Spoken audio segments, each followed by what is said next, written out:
Hello guys, welcome back to this channel. तो आज मैं एक्सप्लेन करने वाली हूँ दहन सीरीज़ के एपिसोड 5 को। मैंने इसके बाकी एपिसोड ऑलरेडी एक्सप्लेन कर दिए हैं, तो आप लोग मेरे चैनल में जाकर उन एपिसोड को देख सकते हैं। तो चलिए एक्सप्लेनेशन को स्टार्ट करते हैं। इस एपिसोड की स्टार्टिंग में हमें दिखाया जाता है कि अने के फादर उसके साथ बैठे होते हैं और उससे बहुत सैड बातें कर रहे होते हैं।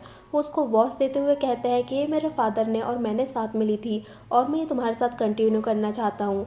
और वो उससे कहता है कि मैं तुमसे बहुत ज़्यादा प्यार करता हूँ। इसके बाद हमें प्रेजेंट डे का सीन दिखाया जाता है, जहाँ पर अने और रानी जो होते हैं वो मंगल से बचकर भाग रहे होते हैं। तभी मंगल उनका पीछा करने लग जाता है। अब ये दोनों एक जगह पर छुप जाते हैं। जो अने होता है वो रानी से कहता है कि उसको अपने फादर की वॉच वापस लानी है, जो कि वहीं पर छूट गई है।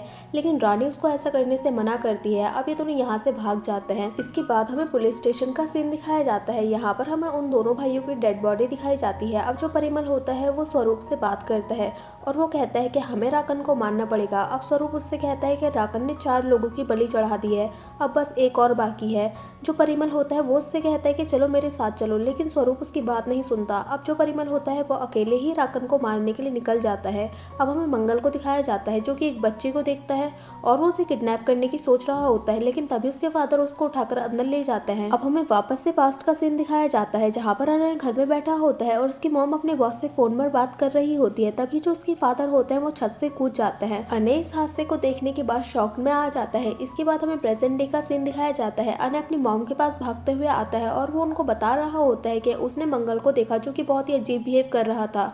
और वो बताता है कि उसने 2 लोगों को मार भी दिया, लेकिन उसकी मॉम उसकी बात पर यकीन नहीं करती है और गुस्सा करने लग जाती है। अब अनय भी उनके ऊपर गुस्सा कर रहा होता है। अब उसकी मॉम कहती है कि तुम अपने पापा की तरह बन रहे हो। ये सुनने के बाद जो अनय होता है वो गुस्सा करता हुआ यहाँ से अपने रूम में चले जाता है। अब जो भैरव सिंह होता है वो पुलिस स्टेशन में आता है और यहाँ की हालत देखने के बाद वो शॉक रह जाता है। अब वो स्वरूप से पूछता है कि तुम यहाँ से क्यों नहीं भागे, तो स्वरूप उससे कहता है कि कौन कहाँ भागेगा, अब राकन की माया चलेगी। अब सचेत जो होता है वो स्वरूप को घर वापस लेकर आता है और वो उससे सवाल पूछता है कि यह राकन सच में है। इसके बाद हमें दिखाया जाता है कुछ लोग यहाँ पर आते हैं और वो उससे जोत जलाने की बात कर रहे होते हैं, लेकिन स्वरूप अब इस काम को नहीं करना चाहता था। अब वो जो लोग होते हैं वो सचेत से इस काम को करने के लिए बोलते हैं। सचेत कहता है कि मुझे आइडिया नहीं है, लेकिन यहाँ पर सभी लोग बोलते हैं कि आप उसी वंश के हैं तो आपको पता होगा और आपने बचपन में ये विधि देखी है। अब जो सचेत होता है वो अपने काम को समझता है और वो उस जोत को जलाने के लिए रेडी हो जाता है। अब वो अंदर जाता है और उस जोत को जलाने की तैयारी करने लग जाता है, लेकिन उसको पहले कुछ भी समझ नहीं आता है, क्योंकि यहाँ पर एक पहेली को सॉल्व करके ही वो दरवाज़ा खुलता है। अब यहाँ पर जो आदमी होता है वो उसको कुछ पहेलियाँ बताता है। पहले तो जो सचेत होता है वो उनको सॉल्व कर लेता है, लेकिन लास्ट वाली पहेली में वो अटक जाता है। तभी उसको अपने पापा की कही गई बात याद आती है और वो लास्ट पहेली को सुलझा लेता है और जोत को जला देता है। इसके बाद हमें दिखाया जाता है जो मंगल होता है वो सर्किट हाउस के बाहर आ जाता है और वो उसके अंदर भी चली जाता है। यहाँ पर जो अवनी होती है वो उसको देखकर बहुत ज्यादा डर जाती है। मंगल जो होता है वो अवनी के ऊपर हमला करना स्टार्ट कर देता है, लेकिन अवनी पहले तो जाकर अने का दरवाजा खटखटा देती है, बाद में उसका दरवाजा बाहर से बंद कर दूसरे दरवाजे में जाकर छिप जाती है। अब जो मंगल होता है वो अवनी के ऊपर हमला करने के लिए जा रहा होता है, लेकिन तभी अने बाहर आ जाता है। अब अवनी अने को लेकर दूसरे रूम में चले जाती है और ये दोनों रूम का दरवाजा अंदर से लॉक कर लेते हैं। इसके बाद हमें दिखाया जाता है यहाँ पर जो उनकी नौकरानी होती है जानकी, वो घर के अंदर आकर इन लोगों को ढूंढ रही होती है। अब जो मंगल होता है वो जानकी के ऊपर हमला कर देता है, तभी ये दोनों बाहर आते हैं और जानकी को बचाते हैं। अब यहाँ पर भैरव सिंह आ जाता है, जो कि मंगल के बहुत सारी गोलियां मारता है और मंगल की वहीं पर डेथ हो जाती है। अब अवनी और अने को हमें साथ में बैठा हुआ दिखाया जाता है, तभी अवनी पास्ट में चले जाती है और यहाँ पर हमें दिखाया जाता है अवनी कहती है कि मैं इस बच्चे को नहीं चाहती और मैं इससे प्यार भी नहीं करती हूँ, लेकिन जो उसका हस्बैंड कहता है कि तुम्हें 3 साल लगे थे मुझसे भी प्यार करने में, और वो उसको प्यार से समझाता है। यहाँ पर हमें दिखाया जाता है कि अवनी बस सुसाइड करने के लिए जा ही रही होती है, उसका हस्बैंड उसको प्यार से पकड़ता है और ऊपर लेकर आता है।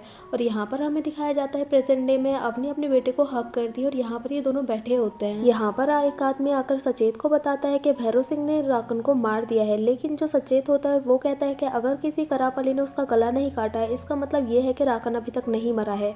यहाँ पर हमें दिखाया जाता है कि ये दोनों घर में सो रहे होते हैं। तभी जो अनय होता है वो रानी को कॉल करके बोलता है कि मुझे वो घड़ी वापस चाहिए क्योंकि मुझे मेरे पापा से मिलना है और एक वही रास्ता है। अब रानी उससे पूछती है कि उस घड़ी के अलावा कोई और निशानी नहीं है क्या तेरे पास तेरे पापा की। तब उसको याद आता है कि इनहेलर। अब वो अपनी मम्मी के रूम में जाता है और उस इनहेलर को ढूंढना स्टार्ट कर देता है। इसके बाद हमें दिखाया जाता है कि सचेत और परिमल एक साथ होते हैं और वो कहीं पर जा रहे होते हैं। जो परिमल होता है वो सचेत को उसका कर्तव्य समझा रहा होता है और वो उससे कहता है कि कभी कभी हम कुछ लोगों को बचाने के लिए कुछ मासूम लोगों को भी जान लेनी पड़ती है। अब हमें सचेत और परिमल को दिखाया जाता है। यहाँ पर परिमल ने सचेत का हाथ बांध दिया होता है और वो उसके हाथ पर एक मोहर बनाने जा रहा होता है।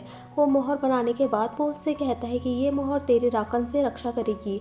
अब जो परिमल होता है वो उसको एक तलवार देते हुए कहता है कि इसी तलवार से तेरे पापा ने हम सबकी जान बचाई थी और अब इस तलवार से तू हमारी रक्षा करना। परिमल उससे ये भी कहता है कि अभी तक राकन मरा नहीं है और अगर राकन का पता ना चला कि वो किसके अंदर है तो तू उन चारों लोगों को मार देना। और उन चार लोगों के नाम होते हैं भैरव सिंह, अवनी और उसका बेटा और उनकी नौकरानी जानकी। वो कहता है कि उन चारों के गले धड़ से अलग कर देना। अब हमें नेक्स्ट मॉर्निंग का सीन दिखाया जाता है जहाँ पर हमें अने को बहुत ही ज्यादा दुखी दिखाया जाता है। अब जब अवनी उठती है तो वो देखती है कि अने के हाथ में वही इनहेलर है। वो उससे कहती है कि तुम इसके साथ क्या कर रहे हो। अने उससे कहता है कि इन्हीं पैसों की वजह से मेरे फादर की जान गई थी ना, अगर आप ये पैसे पुलिस को देती थी तो आज वो जिंदा होते। और अने कहता है कि आप ही खूनी हो और उनके ऊपर गुस्से से चिल्लाकर यहाँ से चले जाता है। जानकी इन दोनों की सारी बातों को सुन रही होती है। अब हमें दिखाया जाता है कि सर्किट हाउस के बाहर सचेत खड़ा होता है। जैसे ही अने बाहर जाता है सचेत उसका पीछा करना स्टार्ट कर देता है। अब हमें अपने को दिखाया जाता है जो कि अपने बॉस को फोन करके बोलती है कि आप अने को यहाँ से ले जाइए। इसके बाद हमें दिखाया जाता है जब अपनी वापस से घर कर अंदर आती है तो उसको अजीब सी वाइब्स आना स्टार्ट हो जाती है। अब उसको अपने हस्बैंड का विजन तो दिख ही रहा होता है, साथ में उसको मंगल का भी विजन दिख रहा होता है। अब वो इस सबसे इतना परेशान हो जाती है कि वो गिरने ही वाली होती है। तभी यहाँ पर संदीप आता है और वो उससे पूछता है क्या हुआ। अब यहाँ पर ही एपिसोड की एंडिंग हो जाती है।